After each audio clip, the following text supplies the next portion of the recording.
Max. No 0 for 6. How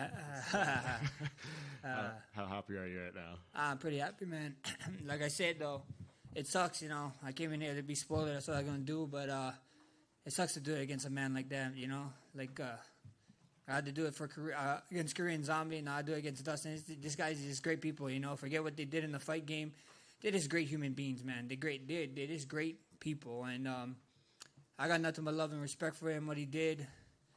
He is a BMF in every sense of the word, man. He was up 2-0. Done gave me the opportunity to get him back in the last fight. That's what BMFs do. And this guy got to walk out with Weezy, bro. He got Weezy to put the belt on us, so that's pretty amazing. Yeah, definitely. How different did he feel in there compared to 2019? Maybe not obviously the first fight, but the second one. I mean, he stood crack. He stood hit hard as shit. You know, you saw what happened in that third round.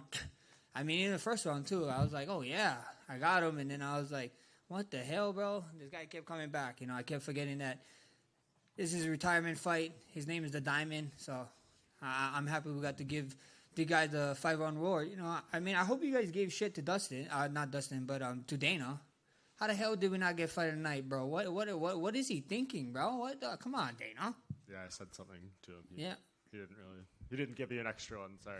Would have been unfortunate too, because I think Dustin's tied for the second most fight of the night, so it would have given him the record on the way out. But nevertheless, you got the win and handled it super gracefully. How hurt were you in that second round? And I guess how happy are you that you could show, you know, all the questions about your chin, you can make it through a hard shot and come back, win the fight?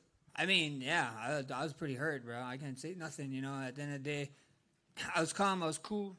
I was just chilling. So I was happy that we got it done over there. Yeah. If he didn't go for that guillotine and kept punching, would he maybe have you in real trouble there? I don't know. I don't know. I couldn't tell you, you know. But when he grabbed my neck, I was like, not today, sir. Not today, bro. You ain't getting your bronze statue in front of your house. Not on me, bro. You already submitted my ass one time. Yeah, for sure. I guess how much did you learn from the Volkanovski trilogy that you were able to take and to apply to Fight 3 here? I mean, nothing really, bro. It's totally different guys, you know. I got to share the octagon with 3 guys, you know. I thought with the Volk fight, Volk is just a different animal, you know what I mean? And that trilogy, I thought I did enough in the second one, but obviously I didn't. And then the third one happened, so it is what it is. That's just history now, you know.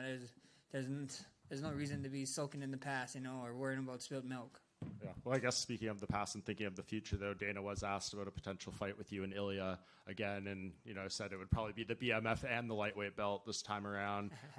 How much of a statement do you feel you made that you are the next guy in line at lightweight? I've been telling you guys all week, man. This sport is about moments. This sport is about having moments. I'm glad I went here. I did this moment, and we'll see what happens. You know, if it's Ilya, you know, the ball is in UFC court. You know, what I mean, I'm down forever. If it's Ilya, it's Ilya. If it's you know the guy that he just beat, Oliveira, I have history with him. The whole top 10. There's a lot of fun fights for me here at lightweight, and I'm excited.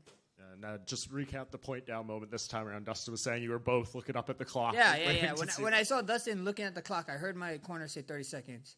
And I saw Dustin looking at the clock. I was like, this motherfucker's going to try to point down before me. You know what I mean? So I'm glad he let me do the point down, and we did it, and that was fun. And he kind of admitted you got the better of it, and he was forced to clinch up with you. So 2-0, 3-0 on the point downs, I guess you are. It is. Yeah, it is what it is. How? I mean, it looked like it was a big part of the game plan, but how important were those body kicks for you tonight? It was huge. You know, I think so. The body kicks was the game changer, man. I think I landed some good ones, and he was saying too, oh, that was a good one in there. So at the end of the day, I think those body kicks help a lot. Yeah. When you we just saw you at this weight, and you said about this camp, you really didn't have to worry about going back down and all that sort of stuff, so you could put on more size. It did look like you were hitting harder than perhaps we've seen you hit before. Did you feel stronger in there? Oh, for sure, bro, for sure. After I hit him in the first round, I was like, oh my gosh, we might be out of here early, and then. And he reminded me, you know what I mean? He reminded me, I'm the Diamond. This is my retirement fight. I ain't going nowhere. So that guy is tough as nails, man. Yeah. When I remember in the lead up to the first fight with Ilya, he brought his own BMF belt and stuff like that. Now, after this point, do you think he's earned a BMF fight? Oh, for sure. You know, at the end of the day, when the UFC didn't put it up, it is what it is. You know, but it it just makes no sense what he's doing, walking around with it or whatever. You know, did you see Islam walking around with a champion belt after beating Volk 2 times? You know what I mean? Like, it is what it, like, the belt was on the line. Get over it, brother. You know, like, why you spend money on a damn fucking belt? You know, that's just crazy to me. I know you're rich now, but come on, that is a waste of money. When you point down to the ground and the other guy sort of it does end up engaging in the clinch, is part of you disappointed because they negate the moment, or do you think, well, I get it, I just landed about 5 punches on you? No, it happens. It happens, you know. I land a couple good shots. I mean, me and him was hitting each other with some great shots, you know what I mean? And I was just glad I got to get the better of him. I'm glad I didn't clinch, but the shoe's on the other foot, you know, who knows? Maybe I would have clinched, but at the end of the day, I just happy he obliged, and I got to get the best of him. Congrats, man. Max over here. Congrats on the victory. Obviously, your coaches have played such a big part in your life, even though they're pretty low-key. What's the biggest thing they've taught you outside of fighting? Just be a good person. Be a good person, you know, and they're great guys, you know what I mean? They keep me in check. I mean, I mean, I can't say enough nice things about them, you know. I love them. They look at me like I'm I'm their kid, you know. I met these guys.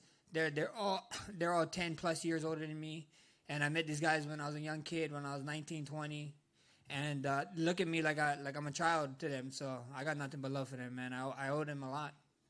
Congratulations. Thank you. Max back here.